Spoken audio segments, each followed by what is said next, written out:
నా దేశం కోసం, నా ధర్మం కోసం తప్పును తప్పు అని అంట. వాస్తవాన్ని మాత్రమే నేను చెప్తాను. నిలబడ్డా నాది శక్తి. ఆరు వాయిస్ నవత గారి ఒకసారి గట్టిగా చెప్పట్లు. నవత గారు దయచేసి స్టేజ్ పైకి రావాల్సిందిగా కోరుతున్నాం. చాలా గట్టిగా కొట్టొచ్చు, మనం చాలా గట్టిగా కొట్టవచ్చు చెప్పట్లు. మన కోసం ఆమె నిలబడ్డది, మన కోసం ఆమె మాట్లాడుతున్నది, మన కోసం వెళ్ళి బెదిరింపులైన ఆమె ఎదుర్కొంటున్నది. కాబట్టి మన సపోర్ట్ అనేది పెద్ద విషయమే కాదు, వాళ్ళకి సపోర్ట్ల కోసం కూడా కాదు, కానీ చప్పట్లు కొట్టడం మన బాధ్యత, మన బాధ్యత. ఈరోజు రిఫ్లెక్షన్ సనాతన 2026 ఎడిషన్ ఫస్ట్ గెస్ట్ స్పీకర్ నవత గారు.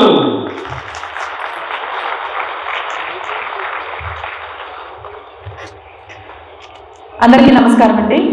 సనాతన కాంక్లేవ్ 3rd ఎడిషన్కి నన్ను ఇన్వైట్ చేసినందుకు థ్యాంక్ యూ సో మచ్. ఇలాంటి వాళ్ళందరినీ గుర్తించి వేదిక కల్పించి మాట్లాడుతూ వాళ్ళని పరిచయం చేయడం అనేది ఒక గొప్ప కార్యక్రమం. ఆ కార్యక్రమం చేస్తున్న రిఫ్లెక్షన్ ఛానల్కి ఒక్కసారి గట్టిగా చెప్పట్లు. రైట్, ఇందాక అమ్మమ్మ గారు చెప్తూ ఆడవాళ్ళు కొంచెం స్వేచ్ఛ లేదని చెప్తూ ఉంటారు. ఆడవాళ్ళకు సంబంధించి బయటికి రావాలంటే భయపడుతుంటారని, కానీ నేను అది యాక్సెప్ట్ చేయను. ఆడవాళ్ళు భయపడటం ఏంటి? ఆడవాళ్ళు భయపెడతారు. ఏ మొగుళ్ళనైనా అడగండి, ఏం చెప్తారు? అవునా కదా?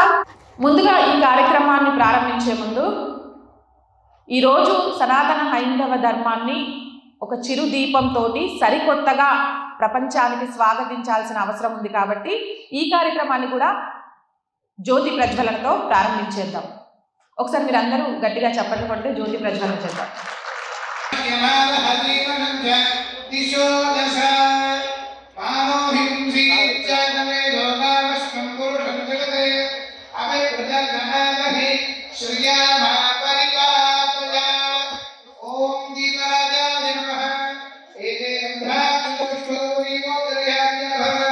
భారతదేశమే కాదు, ప్రపంచం మొత్తం కూడా నేను నమ్ముతాను ఈ ధర్మం లేకుండా లేదు.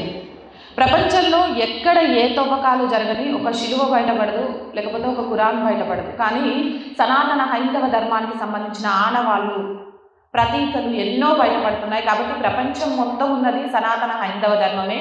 కాబట్టి ఈ దేశంలోనే కొంతమంది ఇంకా దాన్ని తెలుసుకోలేక కళ్ళు మూసుకొని బ్రతికేస్తున్నారు. అలా నేను ఉండలేకపోతున్నాను. కానీ ప్రతి ఒక్కరూ సాయంత్రం ముగింపు అయ్యేదాకా ప్రతి వక్త చెప్పేది విని వారితో మాట్లాడాలని కోరుకుంటున్నాను. అండ్ ఎలా ఉండాలి మీ ప్రశ్నలు అంటే, హైందవ ధర్మంలో దాడులు జరుగుతున్నాయి, హైందవ ధర్మంలో తప్పులు జరుగుతున్నాయి కాదు, దాడులు చేస్తున్న వాళ్ళని ఏం చేయాలి, తప్పులు చేస్తున్న వాళ్ళను ఏం చేయాలి, కూల కొడుతున్న వాళ్ళను ఏం చేయాలి. చాలు జరుగుతున్నాయి జరుగుతున్నాయి జరుగుతున్నాయి జరుగుతున్నాయి అని మనం చెప్పుకొని జరుగుతున్న వాటికి వానర సైన్యంలా అడ్డుకట్ట ఎలా వేయాలి. ధర్మో రక్షితి రక్షిత అని ఇంతకాలం ధర్మబద్ధంగా మనం వెళుతూనే ఉన్నాం. వెళ్ళిన కొద్దీ ఏం జరుగుతుందో చూస్తున్నాం. ఇక నుంచి మనందరం కూడా వానర సైన్యంలాగా యుద్ధం చేయడానికి సిద్ధమవుదాం. ఒక ఆలయం మీద ఎవరైనా దాడి చేస్తే మరొక ఆలయం మీద దాడి చేసేందుకు భయపడే విధంగా మనం కత్తులు పట్టుకొని వెళ్ళవసరం లేదండి. న్యాయం చేసేదాకా, ప్రభుత్వం దిగొచ్చేదాకా మన పోరాటం ఆపద్దు. ఎప్పుడైతే మనలో ఐక్యత ఉంటుందో సనాతన హైందవ ధర్మాన్ని ఎవ్వరూ ఏమీ చేయలేరు అనే అంశాన్ని గుర్తుపెట్టుకోవాలి. ప్రతి మీటింగ్లో ఎలా కాపాడాలి అని విని అలసిపోయాం. ఎందుకు కాపాడుకోలేకపోతున్నాం అనే ప్రశ్న ఎవరికి వాళ్ళు సంధించుకుంటే సమాధానం ఈజీగా దొరుకుతుంది. అండ్ దీంట్లో మహిళల పాత్ర చాలా ప్రాధాన్యం అండి. నేను ఈరోజు మహిళల గురించి మాత్రమే మాట్లాడాలి అనుకుంటున్నాను. ఎందుకు అనంటే, సమాజంలో ఈ సృష్టిని 1కి 2 చేయగలిగే శక్తి ఒక మహిళకు మాత్రమే ఉంది. అలాంటప్పుడు ఈ సమాజంలో జరుగుతున్న అనేక విషయాలలో పోరాటం చేసే ఒక యువతను, పోరాటం చేసే ఒక సమాజాన్ని నిర్మించగలిగే శక్తి కూడా ఒక మహిళకే ఉంటుందని నేను నమ్ముతాను. కాబట్టి గట్టిగా తలుచుకోండి అమ్మా, నా బిడ్డ ఛత్రపతి శివాజీ మహారాజ్ కావాలి, నా బిడ్డ ఝాన్సీ లక్ష్మీబాయి కావాలి. అయ్యయ్యో ఏంద్రా ఆడపిల్లరా, బరువులు మోపిస్తావా దాంతో? బస్తాలు పట్టిస్తావా? మొయ్యాలి బరువులు. అవసరమైతే ఒక నెత్తి కింద కుదేసేలా ఉండాలి. అంత ధైర్యంగా ఉండాలి ఆడపిల్ల. అలా నేర్పించండి. అండ్ మగపిల్లలకు ఆడపిల్లకు రెస్పెక్ట్ చేయడం, అండగా ఉండడం నేర్పించండి. ఈ ధర్మాన్ని కబలించాలి అనుకున్న వాళ్ళు ఈ దేశ భూమి మీద, ఈ దేశ ఆడపిల్ల మీద కన్నేశారమ్మా. భూమి కోసం పోరాటం చేయొచ్చు, కానీ ఆడపిల్లను ఒక్కసారి కోల్పోతే ఏం జరుగుతుందో నేను చెప్పవసరం లేదు. ప్రతి తల్లికి, ప్రతి తండ్రికి ఆ విషయం తెలుసు. కాబట్టి ఆడపిల్లల్ని కాపాడుకుందాం జిహాదీ బాధల నుంచి. రోజుకు 40-50 కేసులు నమోదవుతున్నాయంటే ఏ స్థితిలో మనం ఉన్నాం? మన అమ్మాయిలకు ఏ రకమైన రక్షణ కల్పిస్తున్నాం? మన అమ్మాయిలు ఎందుకు ఇలా తయారవుతున్నారు అనేది ఒక్కసారి ప్రతి తల్లి ఆలోచించండి.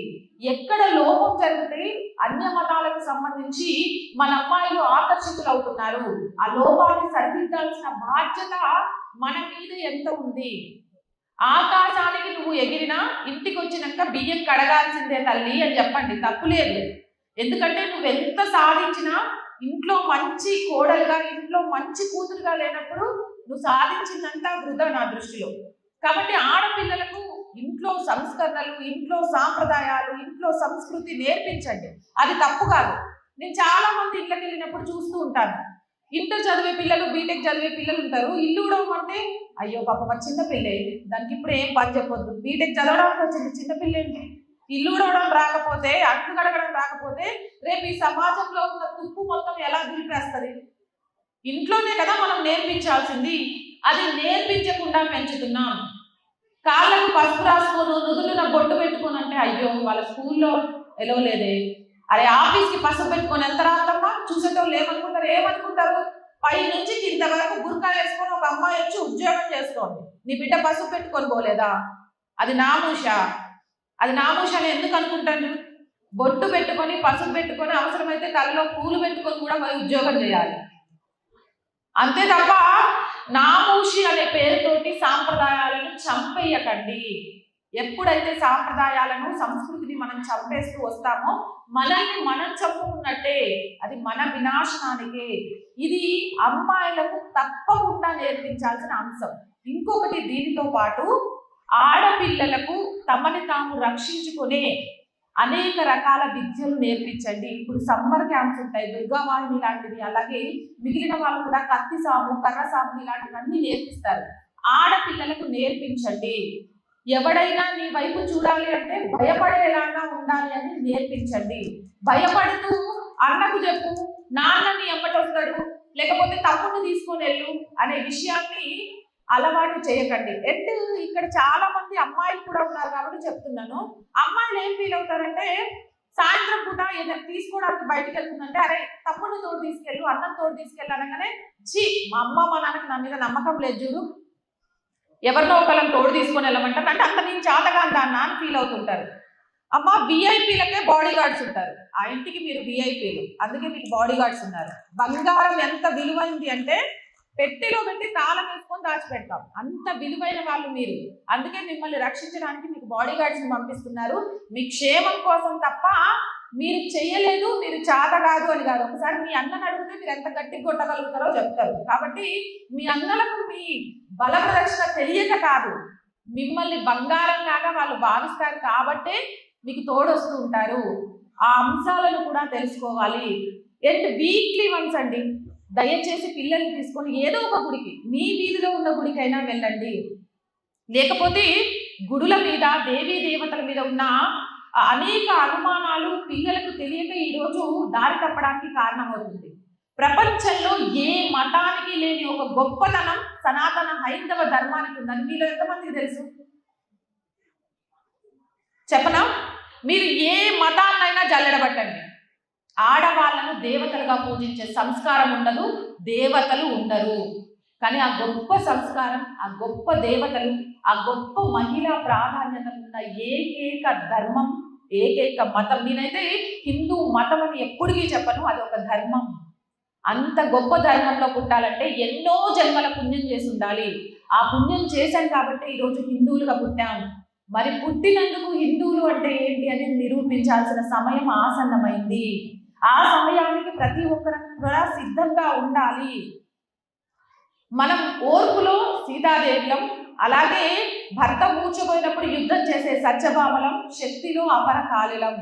ఏ రకంగానైనా సరే 10,000 తీసుకొచ్చి భర్త ఇంట్లో ఇస్తే ఆ 10,000తో మనకు సంసారాన్ని నిలదీయడం తెలుసు. 25,000 తీసుకొచ్చి భర్త మనకిస్తే ఆ 25,000తో సంసారాన్ని నిలదీయడం తెలుసు. భర్తకు ఒక 2 నెలలు ఉద్యోగం పోయినా జీతం లేకుండా కుటుంబాన్ని వెలదీయడం మనకు తెలుసు. ఇన్ని తెలిసిన మనం సమాజంలో హైందవ ధర్మం కోసం మన పిల్లల్ని ఎలా తయారు చేయాలో తెలియదా?